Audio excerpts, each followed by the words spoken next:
Okay, so hello and welcome to my video. This is just going to be basically a video in flight sim, FSX, with the Aerosoft A318, doing a flight from Kinloss in the north of Scotland, where you can see it's very pleasant. Nice little bit of sleep going on at the moment.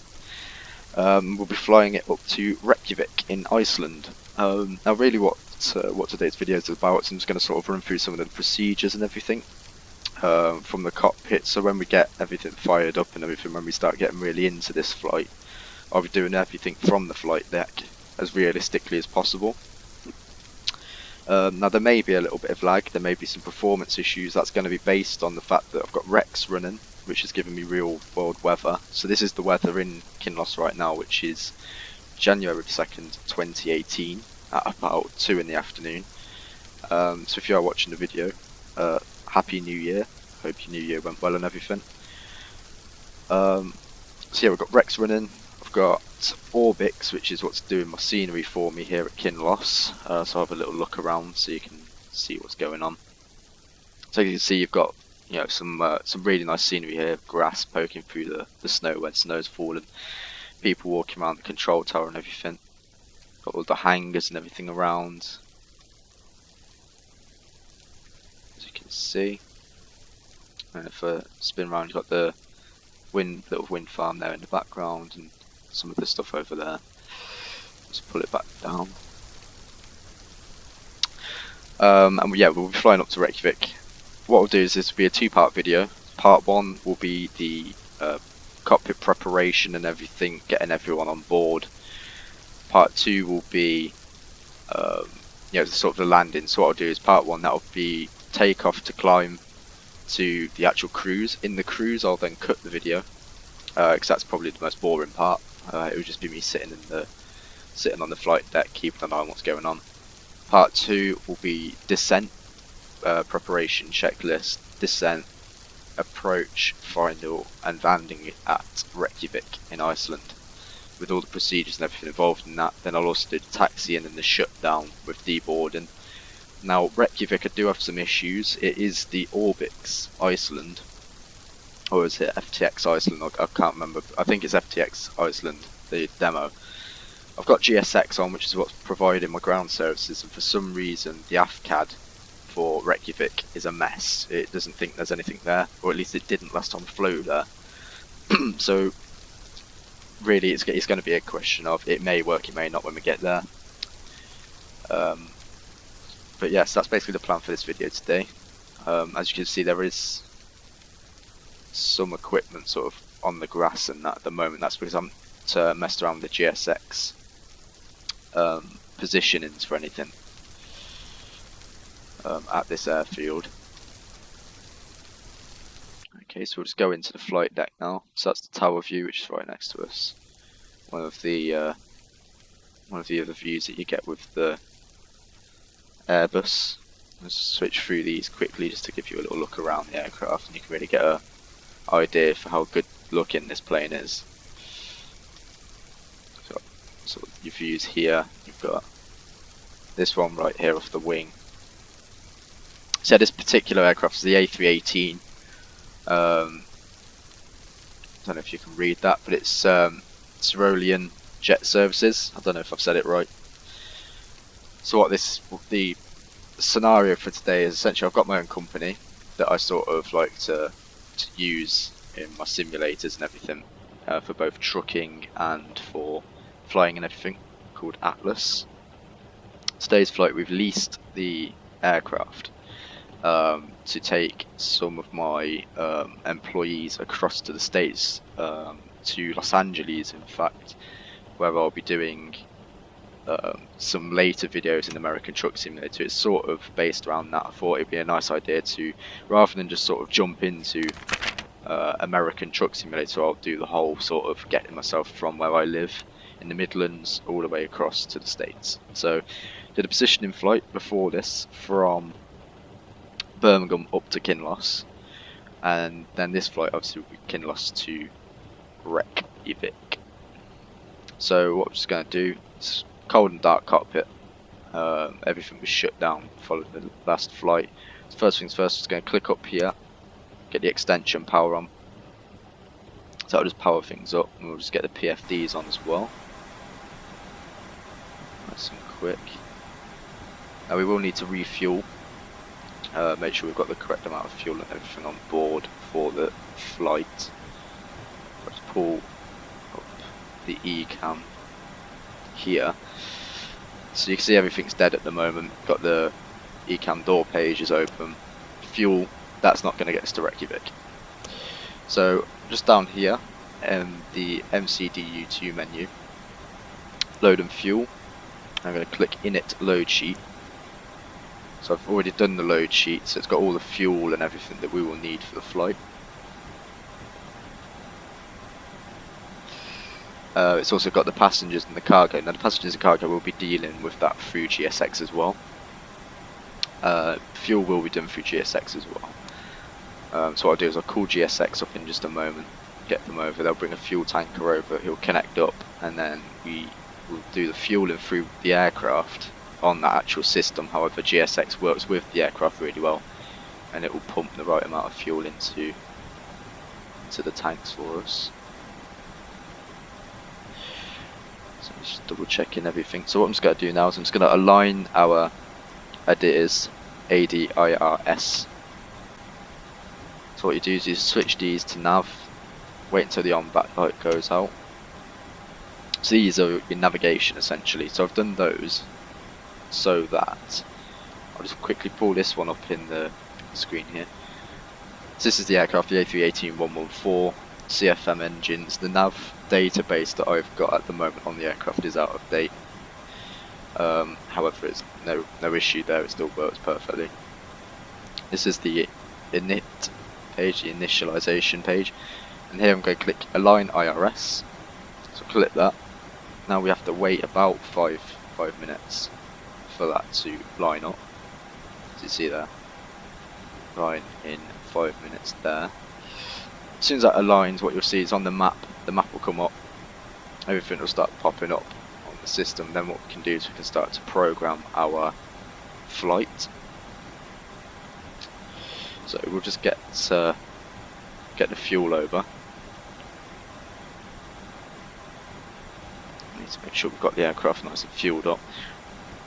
Just whilst I'm waiting for the fuel to come over, what I'll do is I'll come out into outside view so you can see there's a little bit of the ground services going on. So with today's flight it's going to be a little bit different. I use SimBrief to create my my sort of flight plans and everything that I load into the database for the A318. Obviously Kinloss, in its current state, Kinloss is actually a relief landing ground for the RAF. It's not an active airfield and therefore I can't actually plot a flight from it. Now in sort of my like simulator world, Kinloss, when it was actually up for sale for a period of time, and it was looking like it may have been built over, I bought Kinloss with my company, Atlas. Alongside the RAF and the Army, what I do is I maintain everything airside, base my aircraft here, provide control tower services and everything, and it's still a relief landing ground for the RAF. And therefore that's how I'm flying from here and why I'm flying from here, because this is sort of my company. My company is based here. Obviously that's not how it is in real life, however that's just how it's working in the sim. You can see obviously the fuel truck's just turned up from GSX, and he's just going to plug up into the aircraft. We'll go over to the control panel, it'll tell us that we need to initiate the actual fueling with the aircraft. Here we go. So I'll just quickly pop back into the cockpit here. So down to the right, you can click this button over here. And I don't know if you can hear it, but fuel has just started pumping. We'll go over to here, to the fuel page. You can see the fuel level starting to go up as he's pumping. I'm just going to do the boarding and cargo now, because that will go through GSX. And then you can see just down here. So our fuel for the flight is going to be 9.48 on the load and fuel sheet. At the moment, we're just getting up to about 3.00. So we've got a load of fuel to go on board. before we can do anything. Just pull back. Got 2 minutes still to the IRS alignment when I can start to program our flight and give a little bit of a view into that. So whilst that's happening, go to the checklist page. Checklist is on and Copilot is on ready. Just check my options. Flight. No, wrong one. Aircraft. That's all good. Checklist. Right, so AES/GSX push, what that is the aircraft checklist will wait for information from GSX to say that you've pushed back and everything, and you'll use that for your pushback service and everything. That's off for now, purely because we will not need any sort of pushback. We can just taxi straight out.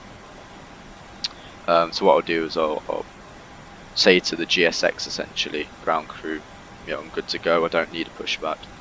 So they'll stop. Then what will happen is it will hand over and you'll hear communication between myself and ground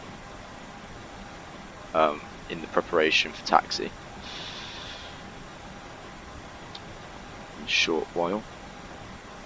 So the flight plan that I filed with SimBrief is actually from Shannon through to Rekjavik. So what I'm going to do is I'm going to do a departure out of Kinloss, straight departure with a steep climb, VS about 2,000 to 2,500 I think, make sure that we get climbed up really quickly, just to avoid all of the airspace restrictions around Kinloss, as there are active ranges and everything that the RAF use. Just whilst I was talking there, the IRS is aligned. As you can see, all the map and everything's come up here. So that means I can start to program the flight plan in. So let's bring it up on this. So just open up SimBrief on my iPod, just double check. Okay, so it's Echo Golf Papa Oscar, and you put the / in as well. And then it will be to Bravo India Romeo Kilo. Then in the init page that you can see, under the from and to, click the button next to that. There it is that in the database, so I'll click on the arrow next to that, and that brings everything up. Now my cruise altitude for today's flight, I think we will go for flight level 30. So just plot that in there. It's not a long distance, so I don't really want to be getting up too high. Flight number is going to be Atlas, and then 002. Punch that into there, and then cost index for the flight is going to be 50. Let's put that in. So that basically will dictate to the aircraft how much, effectively it's how much money the aircraft can spend in terms of its performance. If that is a lower number, it will limit the amount of power it will give you in certain stages of the flight to try and save on fuel and so on. So that's all now punched in. So I'm just going to double check the weather in real world right now using flight radar, because what I will do then is our performance data, the flex to temp I'll put in. I'm not going to do everything in this page. We'll take the reading out of Aberdeen, so it's not too far, right? It's about 3 degrees, so put 0.3 and set into flex to temp. So that will change the power settings and everything for our takeoff. So takeoff, you've got a throttle setting, which is toga, takeoff go around.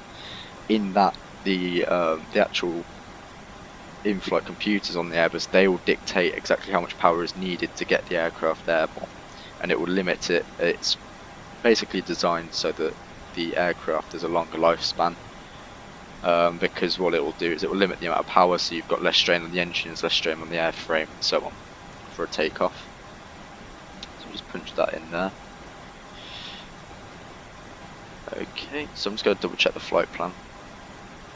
So what we can really do with is actually deleting out of the flight plan EGPO-18 because we're not actually taking off from there at all. So let me just double check.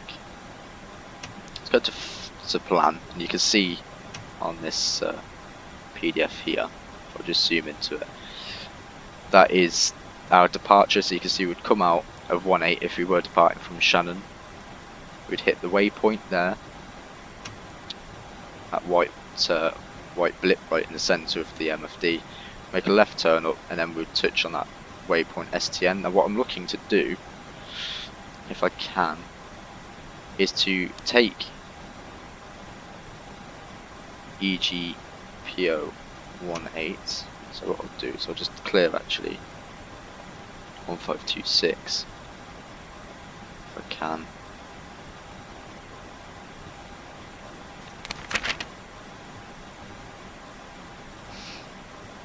Just got to work out how I can do it. I've never had to do this before where I've had to delete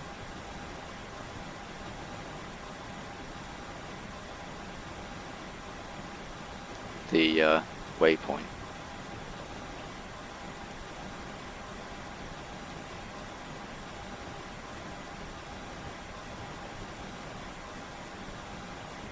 I'm not entirely sure how I can make this work. Effectively what we're going to have to do is go out towards Shannon to link up with the existing flight plan. From there, then we'd carry on our flight as normal. So what I really want is to come into that waypoint STN and then just carry on the flight from there.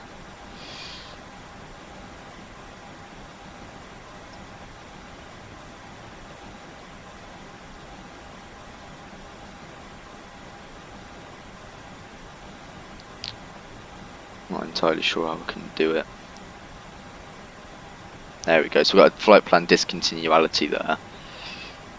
Let's come up.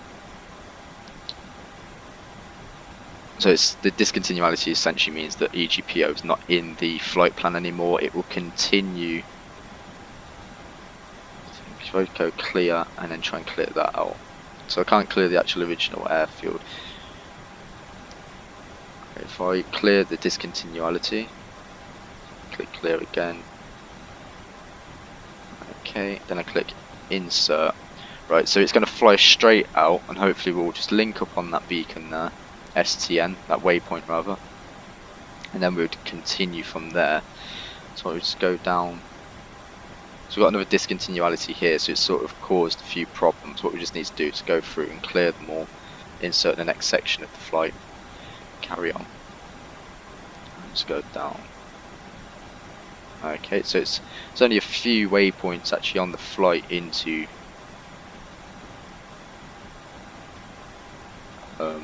Rekjavik, so let me just double check the Rekjavik information and see what our arrival runway will be for later on.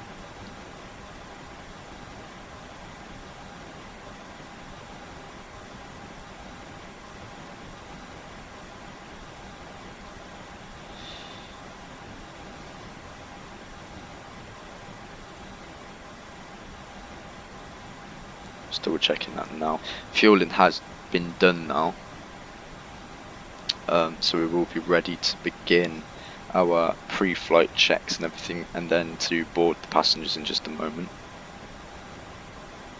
I'm just double checking this information quickly, just to make sure we've got all the correct details. Right, so the wind is coming in at 8014 knots, overcast.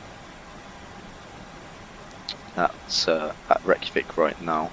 So this is the current weather as of 2nd of January 2018. So from what I can see, just looking at the map, we'll be coming into 13. So just double check what we've got available to us. It's got localizer 13. So we'll have to go for that. I think there's no ILS approach. Then what we'll do is we'll just double check. So if you look on the MFD as I'm clicking through, you'll be able to see what's going on. So what will happen is we'll go all the way up, go past the airfield, turn back and come in to 1-3. So that is all absolutely fine. So we'll just bring that back to where we're going to start, close that down, switch it back over to nav. We're going to extend it out quite far, our range, and you can see on the MFD now where we are, and then you can see that Shannon's not overly far away, so we'll have to depart and obviously make our own sort of way to there. Okay, so let's have a quick look outside. As you can see, everything is pretty much done. Fueling's all done. I'll just double check that we've got the right amount of fuel on board from our fuel sheet. 9.48, so we're all good for fuel. Checklist, and we'll begin the cockpit preparation check. So I'm just going to go quiet now, just whilst it runs through this, so you can hear all the call outs and everything between the captain and co-pilot. Okay, let's start with the cockpit preparation checklist. Batteries, Set on, electrical power, and external power is on. navigation lights, Set on, engine master, both off, engine mode selector, checked, normal, landing gear lever, checked, parking brake, off, flaps, checked position, speed brake lever, checked, retracted, thrust levers, idle, transponder mode, checked, standby, radio control panel, set on, ECAM recall, checked, anti-skid, on, flight director, on, emergency lights, set, no smoking signs, set on, anti-ice, off, probe window heat, auto, air condition, checked, ventilation panel, is checked, electric panel, checked, fuel pumps,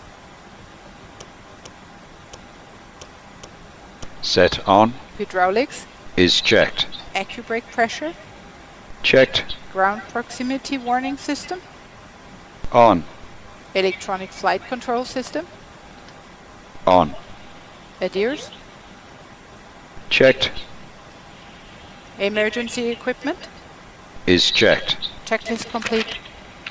Okay, so that was the cockpit preparation checklist. So that is the first checklist of the day, sort of thing. You come into the aircraft, cold and dark, and that's what you've got to run through. Make sure everything's ready to go. So now that's done, the next part of this is just going to be, I'm going to get the catering service in. So I think that'll be Alpha, I think, for today. So I'll just do it. I'll just pop outside. Again, apologies for things driving across the grass and so on.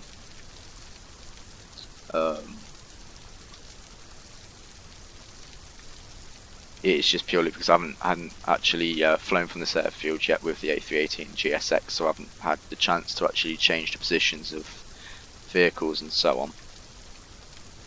So what you should be seeing is a few bags are just coming out of the hold. So hopefully they'll get out of the way, and then we should have these two trucks will come in, line up with the two side doors. I'll have to go back into the cockpit, open up those doors. They'll be taking through all the food and everything that we need. There you go, he's just going to move out of the way. You should just swing in just past him. There we go. So I'll just come down to this position here so you can really see what's going on. So he's going to lift up to the same level as the door.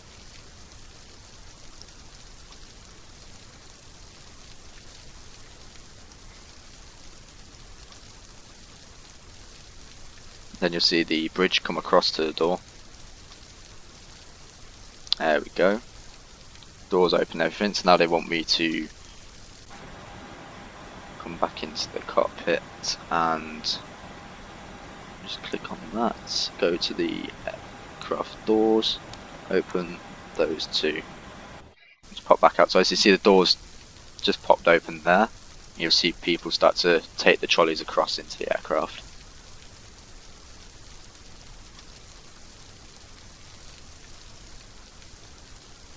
This is the awesome bit about GSX, it's just how the the ground servicing and everything, it just works so well.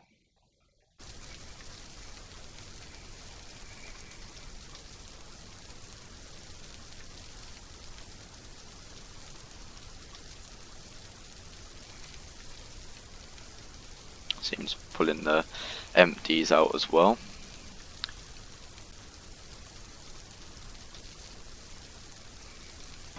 Let's put it back inside the cockpit. So just going to set the AP quickly. So speed for departure will go to about 250 knots, which is the limit under 10,000 foot. Altitude, we'll just switch that over to there. Now, our cruise altitude for today is flight level 300. So I'll set it to that, and we'll just do a constant climb up to that altitude. We won't be staging the climb for today, as you would do sometimes.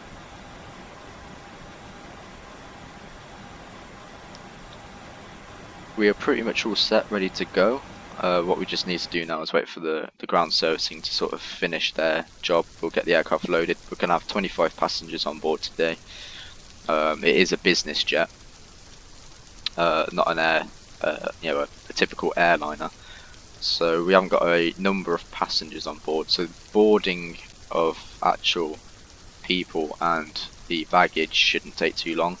As soon as that's done, we'll get the aircraft fired up, get taxied out. Now, weather conditions at the moment, from what I can see in the real world, means that our departure for today will actually be, I think it is 30. I'm not entirely sure what the runway heading is here. Close that aft right door, front right door. Just close them, they're just going to pull away now.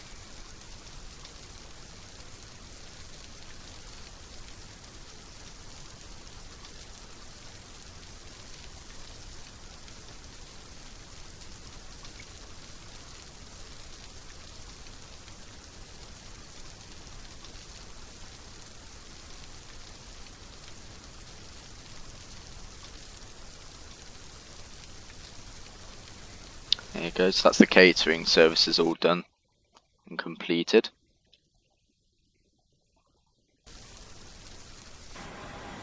I'll just bring up the GSX menu again.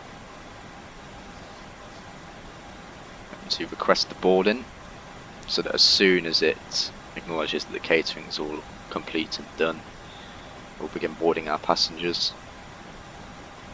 There we go, it's catering services completed, so we're just going to start loading passengers on board now. Get all the baggage on board. Then as soon as that's done, we close the doors of the aircraft, make sure everything's secure. You'll hear the stewardesses and the crew in the back doing the safety checks and everything. They'll radio up to the flight deck, let us know that the cabin is secure, so that we are ready for departure.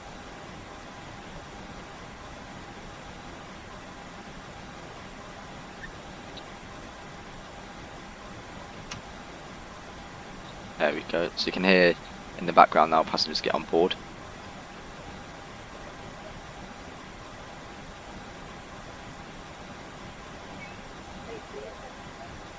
It's another feature of GSX is these sort of sound effects, so it just adds to that realism of sitting in the flight deck doing your cockpit preparations and everything. It's as you can hear people sort of getting on. Not going to use ATC today. I'd usually set up so that I'd have the flight plan both in the actual flight sim itself and also in the Aerosoft database. But just for realism's sake, what I'm going to be doing is doing the actual current departures and arrivals on this flight.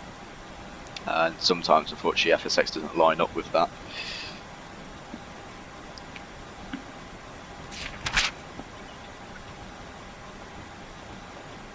I'll just double check the actual runway that will be taken off, just to make sure you've got that information, just in case any of you are interested.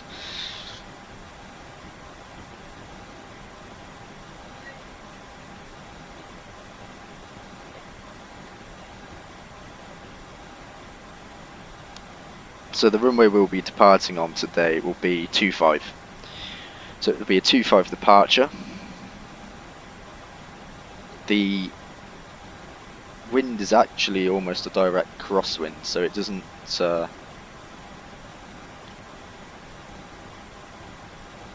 matter massively our departure at the moment, but so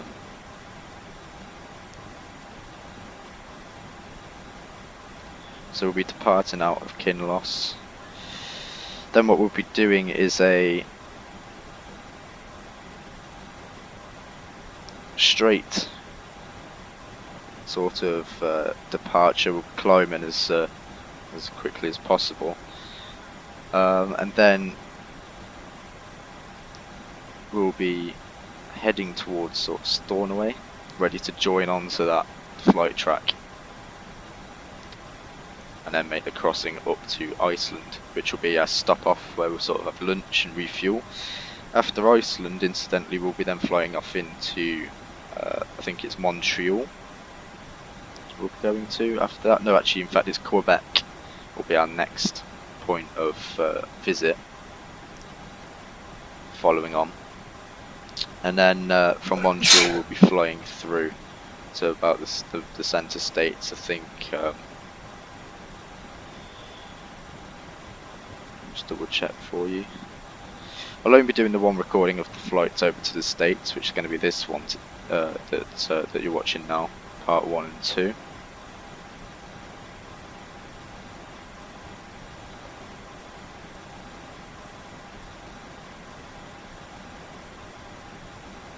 Let's get the forward cargo door closed. Whilst we're still boarding at the moment. There's only 25 passengers getting on board, so it should be done any moment now. As you can see, the light is starting to fade. It's only 2:30, but the light has faded enough that the runway lights and spotlights and everything have come on.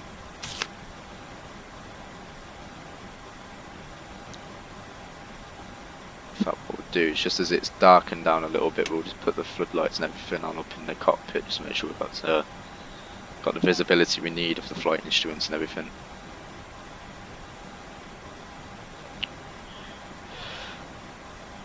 So the flight deck, obviously, of the Airbus is very different to a Boeing. I do still like Boeings. My favourite Boeing is probably the 757-200 series.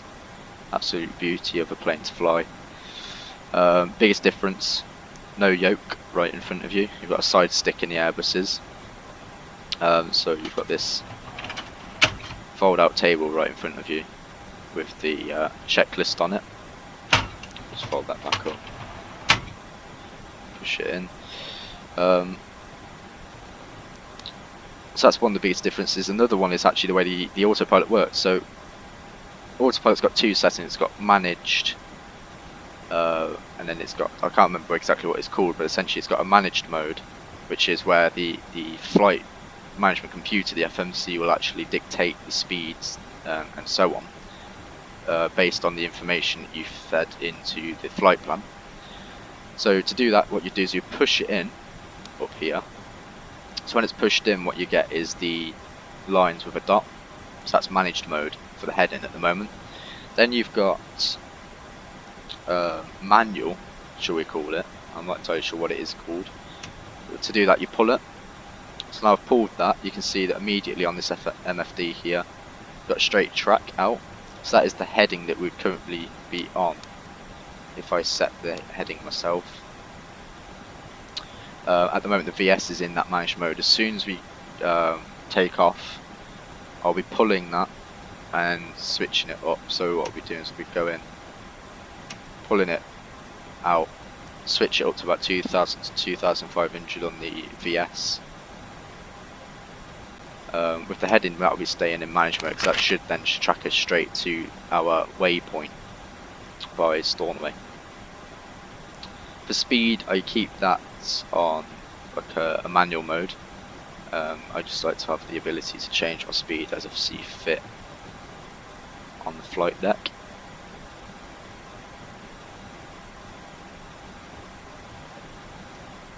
all of our ECAM pages are on. We've got the ECAM door pages open at the moment, just because we've got open doors, so that will automatically display. Spin around here.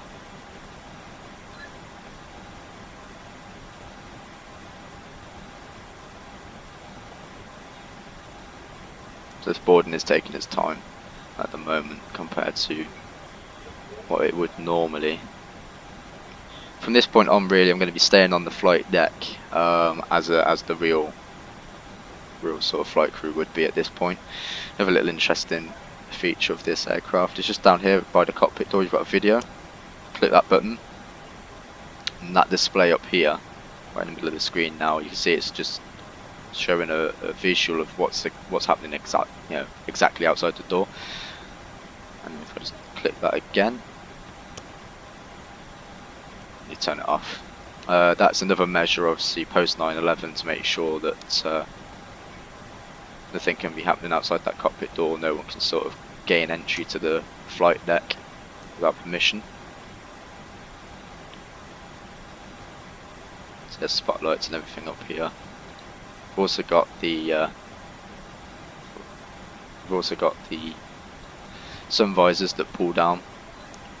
Pilot and co-pilot have them, and sort of fold down just to give a little bit of a blank there. Cockpit windows open as well. You'd pull this lever right here in the centre of the screen, round and down, and then you'd pull the window back. You hear it clicking as it rolled back.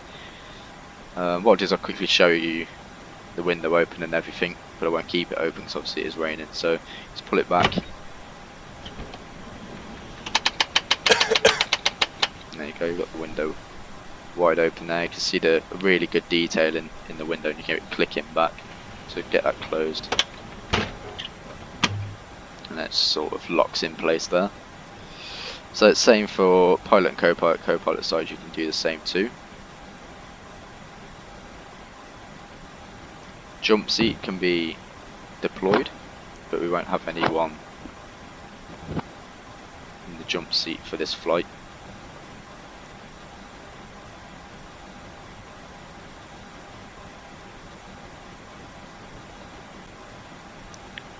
Let's make sure the Barrow reference is all good.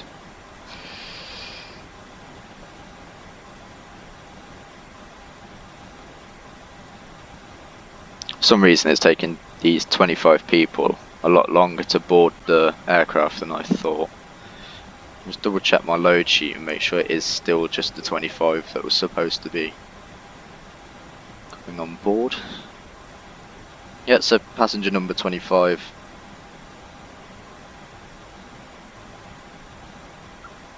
Cargo is 11.2.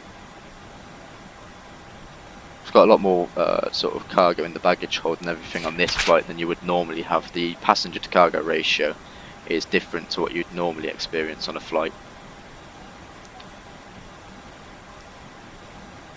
Ground services page, you can see we've got cones out there. But we'll remove them, we'll get the ground crew just to move those out of the way. Got wheel chocks in at the moment. Got the ground power unit connected and it's running. So that's what's powering the flight deck at the moment. You'll see very quickly that as soon as we begin our startup process, one of the things that we do is to immediately turn the APU on and start powering the aircraft from that. So I'll just get the... Okay, so we've got to close the doors now. I'm just going to begin closing those. You should see the stairs. Captain, the cabin is Pull secure. away now. All passengers are aboard.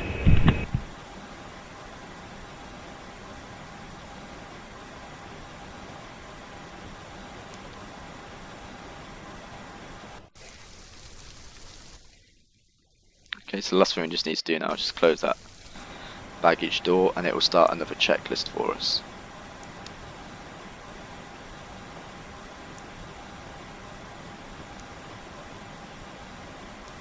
Okay, let's do the before start checklist. Windows and doors. closed and locked. APU. Set on. APU bleed. So this will just take a couple of moments just to power up. What you'll see down here on this MFD is you'll see the PSI of the bleed beginning to rise, and you can see the APU powering up, ready to provide us with power.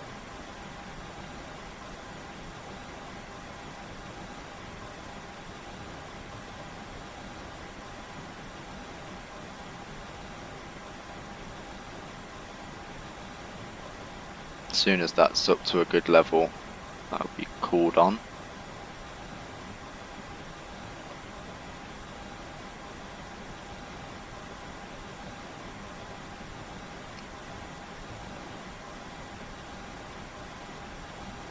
Set on. External power.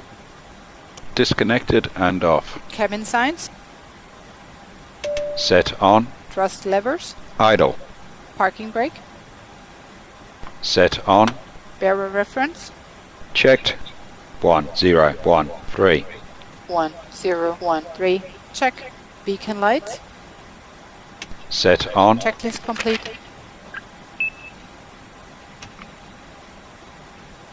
Okay, so that checklist is all complete. We're going to get straight in now to the starting checklist as well, because I do understand this video is probably at this point dragging a lot for anyone watching. Flight deck to ground. Go ahead, sir. Okay, ground. We have ATC clearance for start and taxi now, so please confirm ground equipment and services are clear. Roger. Okay, so that's the connection to the ground crew now. So they're just You're off making on the sure. trucks today, Captain, so your ground equipment and stairs are clear and all doors are closed. Ready when you are. Okay, Yeah, so you just double check that everything around the aircraft is secure. We've got nothing too close during the startup process. So what I'll just do down here, you see this little center console here with the engine masters. Switch the ignition to ignition start, and then we start engine 2, so I'll just push this forward. Starting engine 2. So engine 2 is now coming online, so this top MFD here, you'll see it just slowly start to power up.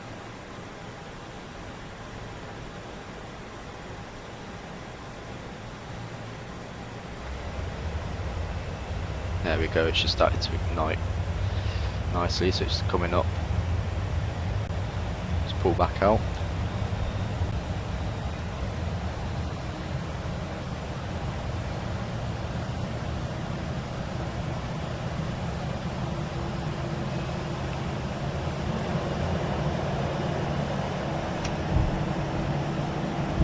engine 2 stabilized.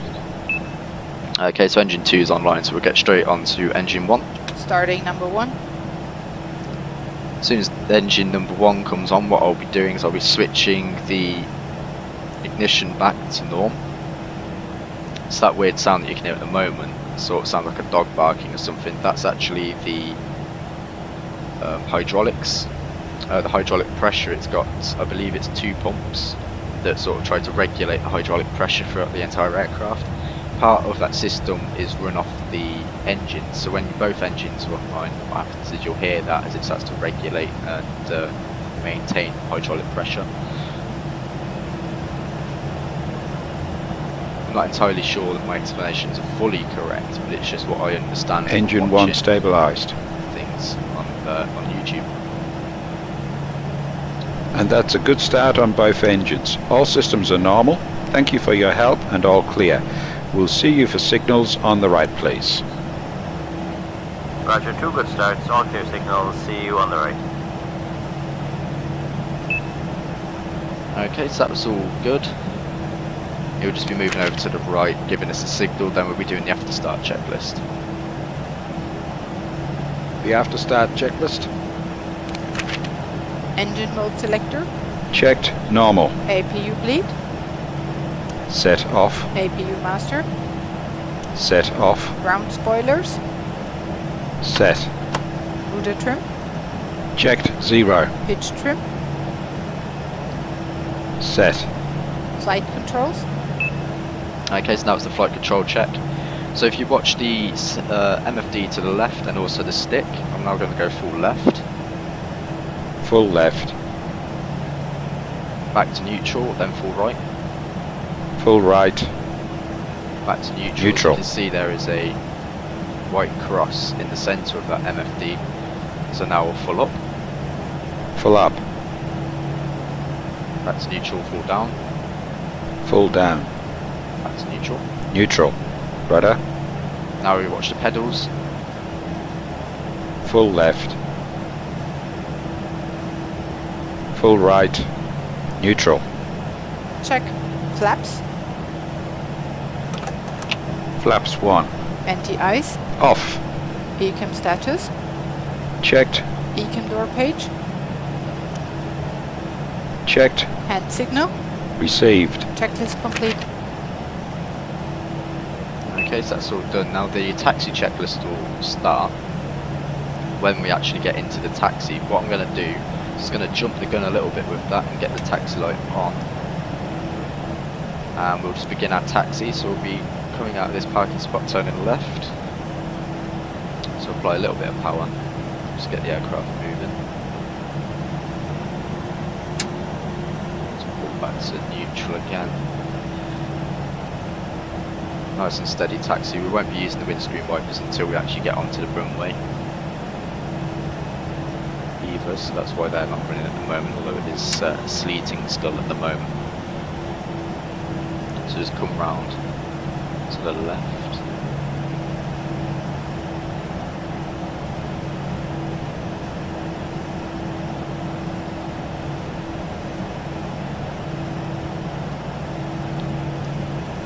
Generally speaking, the nose wheel lines up with that screw right there. So if I sort of line that up, that means that we're heading straight. So just going to power up a little bit until we're at speed to do the taxiing checklist.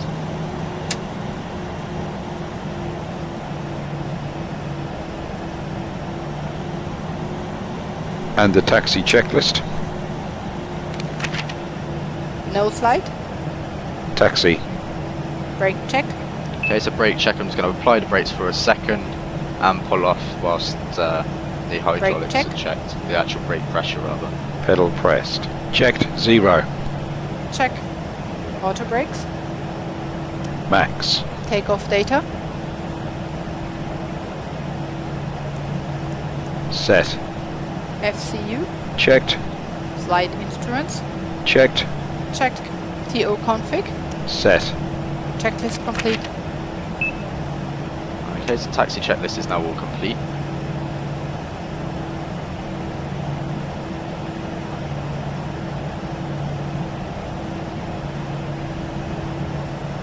I don't know how well the sound's going to come through. I've got my sound turned down on the sim, just to make sure that you can hear me talking as well. But hopefully you can hear the stewardess in the back doing the safety briefing, everything whilst we were doing our taxi checklist there.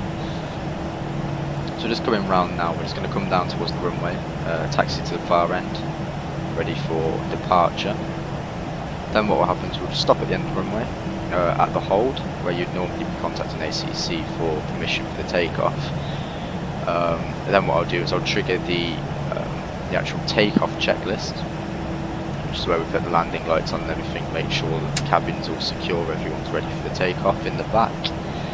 And then what I'll do is I'll go to toga settings, so I'll go through the climb power settings. You'll hear a click on the throttle, and you'll hear a second click, that's toga. So that's where the actual aircraft itself manages how much power is needed for us to take off with. Then we'll go, co-pilot will call out V1, V2. At V2 we rotate the aircraft up. We'll get the nose up to about the VS of 2000. Co-pilot will then also begin to pull up the undercarriage as we get to a decent speed as well. Retract flaps and slats. As soon as we are definitely making a positive climb and everything's all good with the aircraft, I'll switch on the AP. So the AP will begin to manage the aircraft, and then it will become the case of me just keeping an eye on everything, making sure nothing's going wrong. And then we'll be looking to join our track and be well on our way to Rekjavik.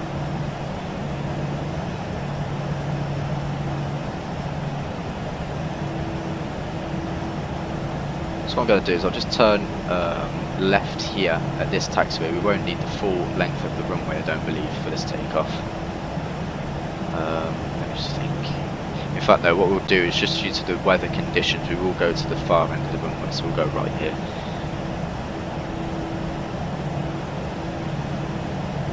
It's just as a safety precaution. Obviously, we're going to have a wet runway. We've got the sleet coming down, and the light's actually fading quite rapidly at the moment. It is still only about 3 in the afternoon, so I'm not entirely sure. I think it might just be that the weather's sort of really rolled in on Rex. This is real world weather at the moment, and what's happened is it's sort of blocked out the sun. But it's definitely not a pleasant day. But it just adds to the fun of flying. We may encounter a little bit of turbulence and a little bit of windage when we do get off the ground. Let's have a quick look. So that taxiway going off in between the trees over there are hard standing points in there. It's where Nimrod's used to be based back when this was a maritime defence base. Obviously, with it being a military base, they made sure that they got aircraft positions where they can be hidden in case of reconnaissance or an enemy presence or anything.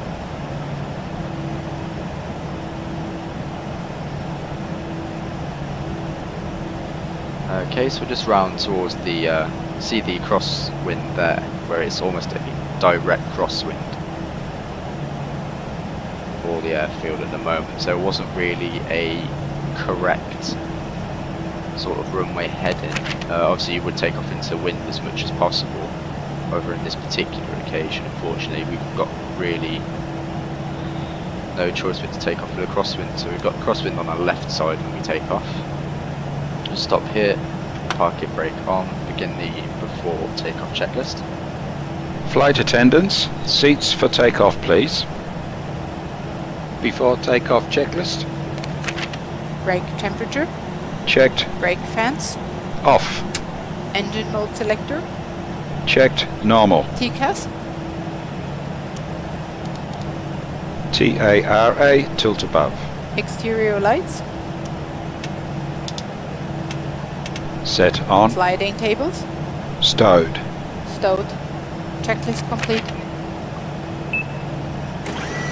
Okay. Going to do a nice slow turn around onto runway. I'm not going to stop the aircraft at all. We're just going to go straight into the power, get ourselves airborne. I've turned on the terrain on our MFD just to make sure that we are clear of everything. Let's come round, straighten up on the runway, and I'm going to start applying power now.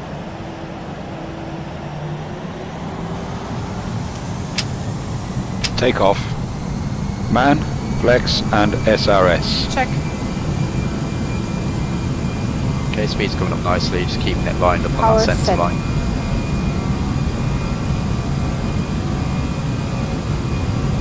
$100 knots. Checked. Speed 1. Rotate. Rotating the aircraft now. Positive climb. Gear up. Gear up. Navigation. Check. Okay, so we're climbing very nicely at the moment, so I'm just going to engage the autopilot. Autopilot is going on. VS to 2500. Gears up. Lights off. Okay, I'm just going to switch the heading over to manual because it doesn't seem to be tracking correctly for me at the moment. And flap 0. Speed check. Flap to 0. And I'm just going to pull the power back. Climb thrust. And the after takeoff checklist. Engine mode selector. Checked. Normal. Spoilers. Disarmed. Flaps. Checked. Retracted. Landing gear. Gear up. Lights off. Exterior lights. Set off. Packs. Both on. Anti-ice. Off. TCAS. Checked. Altimeter. 1013. Standard. 101. Got to put on the wipers on that takeoff there. Wouldn't really have provided too much of an issue, obviously, especially in the flight sim. It unfortunately doesn't affect my vision at all. But from the takeoff we did, definitely could have provided us with any issues at all. Just pulling the aircraft around now so we can get onto our track. Now when I took off, for some reason in managed mode it began to make a left bank, which I wasn't expecting. I was hoping it would just join up with the track. Just turn around there and get the wipers off.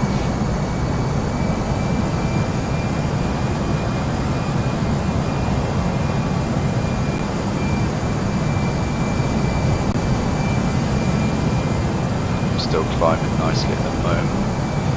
Heading straight towards that track. Just double check on the flight plan, make sure that there wasn't any issues there.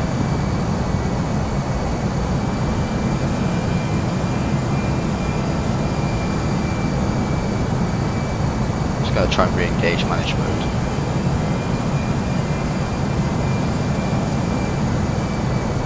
Okay, manage mode is back in.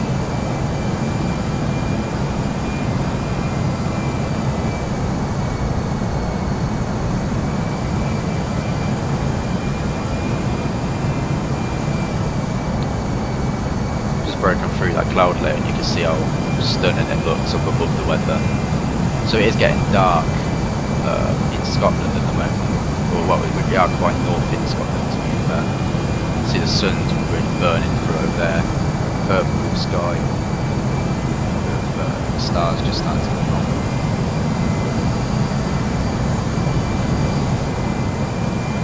Maybe able to actually just pull on the flight deck lights. Break through here.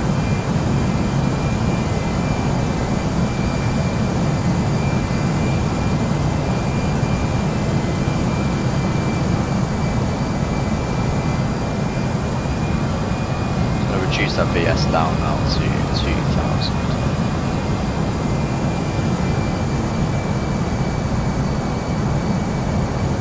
Past 10,000 feet. Lights off. Off.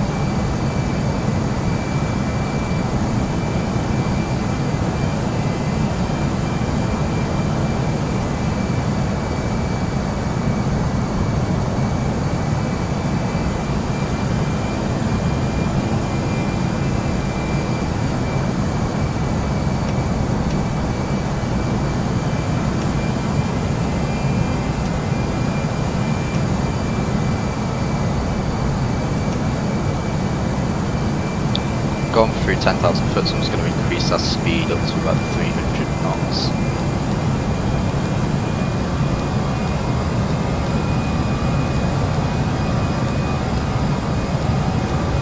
Just very slowly, progressively increase the speed so that the power doesn't come on too aggressively.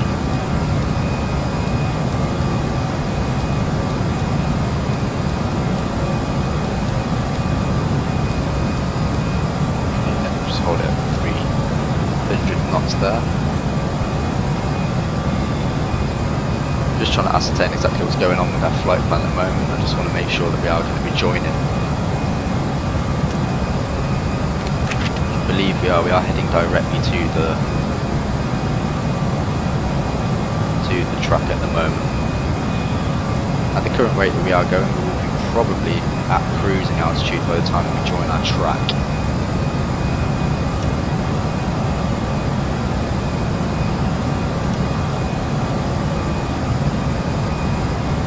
So we'll be touching on that little white point on the MFD.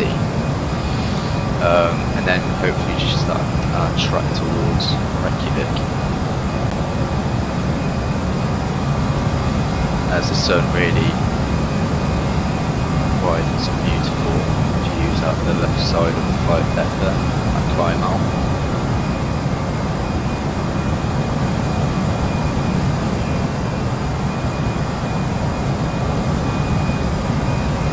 I mean that right there is really a beautiful view. You've got the stars, the purple sort of sky, the yellow bleed through the sun.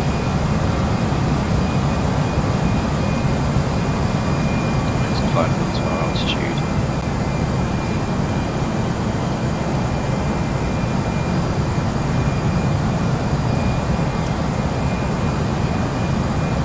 We switched over to Mach due to our altitude. Now the actual cruise speed for the A318 and most of the Airbus A320 family is Mach 0.78, so we're slowly working our way up to that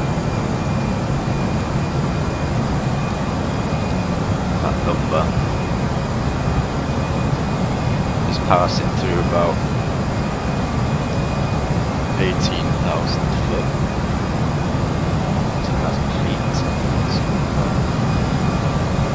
Over halfway through our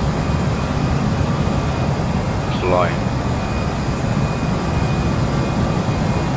This video has taken a little bit longer than I wanted it to. I didn't know that the boarding was going to take as long as it did, unfortunately. Hopefully it hasn't been too boring. I tried to sort of give a little bit of insight into the whole flight deck experience that you get with this aircraft.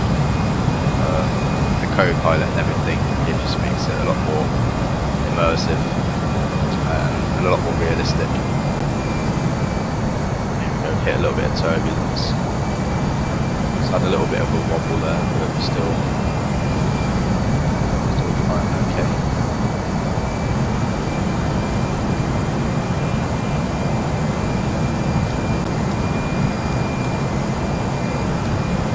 Yeah, the aircraft's always starting to get shaken around just as we're coming up to about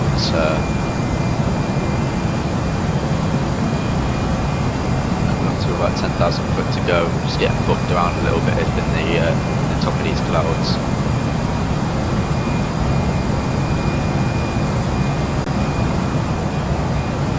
Nothing too concerning or anything. The AP's got it. Got a little bit of speed fluctuation and everything coming from it. But it's well within what we can deal with. Flight deck.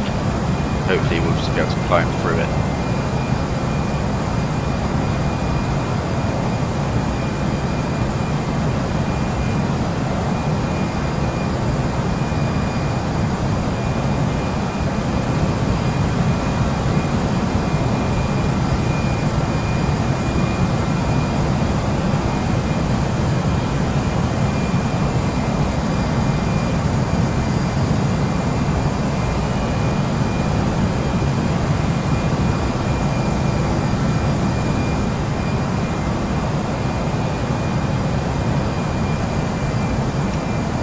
Too long now until we're finally on track.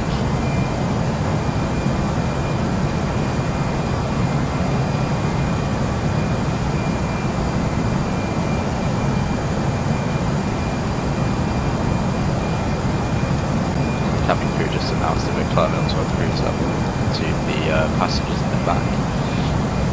Just asking that they wait until we turn off the signs before they do anything. Looking at the current light conditions and everything, as this is only part one of the video, by the time that I do reach Rekjavik we'll most likely be landing in dark, which isn't what I wanted to be doing on the video. However, it is what we have to deal with, unfortunately. The cabin pressurisation, everything's all automatic. So you see the cabin altitude at the moment, we're at 4,900 foot. You can see that all the pressurisation, everything's working fine.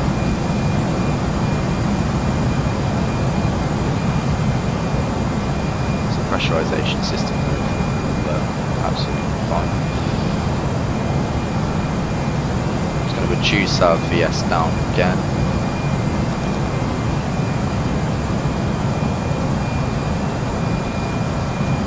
So 1,500 now, getting onto altitude. In fact, I'll reduce it down to 1,000. We'll just get speed. We've got about 5,000 foot left of our ascent up to our cruise altitude.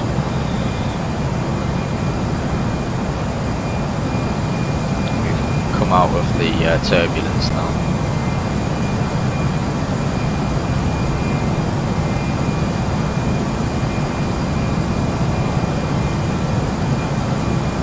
Got a really stunning view of the sun just with some of these clouds here. And that purple sky right there. I'm hoping that the actual quality of the video reflects the quality of what I'm seeing. Because it's going to be a little bit rubbish if it doesn't. So I'll be here saying how amazing this looks. See that. Just out of something just to sort of say as we're still flying at the moment. I do actually have a Instagram account that some people that are watching this video may be interested in if you've actually made it to this point. The Instagram account is Simulator96. It just has all of my sort of simulator activities in it, screenshots, videos and so on. So there is flight sim screenshots on that, as well as some IL2, train sim and truck sim up on there, just in case you're interested in any of that.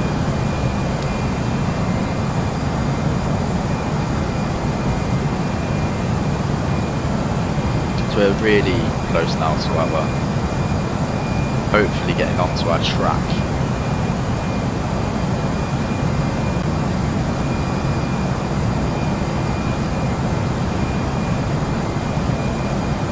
See how the aircraft reacts when we pick up the track.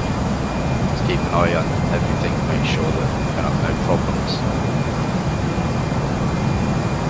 And then once we're established in the cruise, I'll end this video as part 1, and I'll pick up again just before I descend the operation checklist before we begin our descent from our cruising altitude down towards Rekjavik. Rekjavik really is just going to be a sort of fueling stop. I'll be flying for the rest of the day, probably well into the night.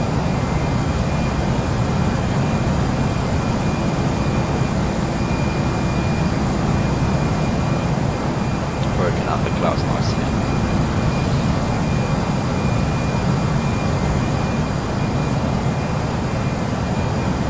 It's got 1,500 feet to go until we're at cruise altitude. We'll be picking up the track within the next 20 nautical miles. According to my MFD. So as soon as we pick up that track, it should just then. There we go. So it's picked up the track. So what it's just doing now is the track itself has the curve in it. So if you just look at the MFD, I'm assuming, just to make sure you can see it a little bit more clearly, you can see on the track here, you see that curve round, and then you see the straight sort of section. Just a little bit. We'll be lining up to go down that straight section to the next waypoint, which is what the autopilot is currently doing.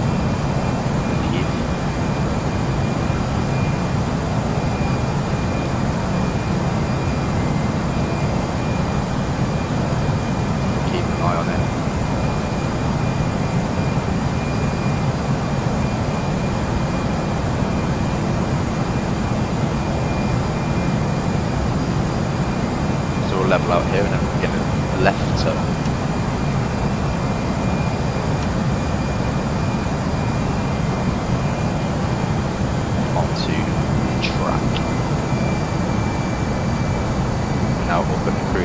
altitude nearly. So the co-pilot will pull out their tables as we get to the cruise altitude. It's one of the little features of this aircraft.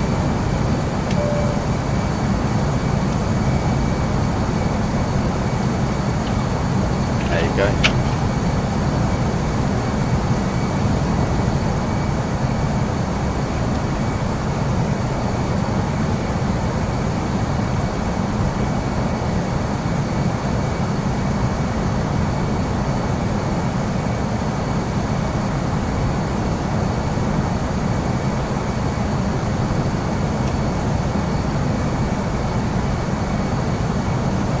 Altitude, the seatbelt signs, everything gone off.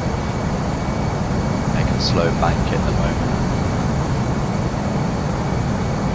Hoping that we're just going to pick up this track. It should do. Though at this point it's still showing that our waypoint is STN, so.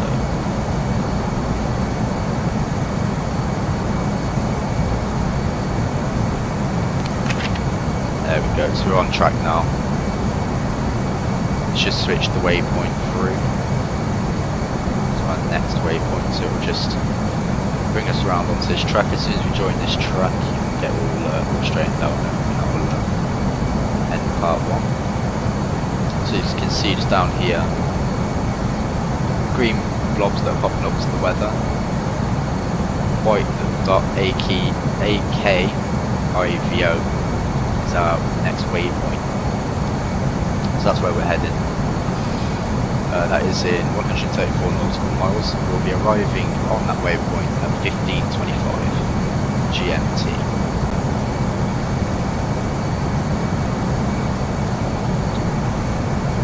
Okay, so I think that's pretty much it then for part 1. I hope it wasn't too boring or anything. Tried to sort of show it off as a real pilot would experience a flight, obviously with all the ground services, the checklists and everything. So yeah, I'll end this video here, and part 2 will be the descent and arrival into Rekjavik. So if you have been watching, thank you for watching, and I'll see you in part 2.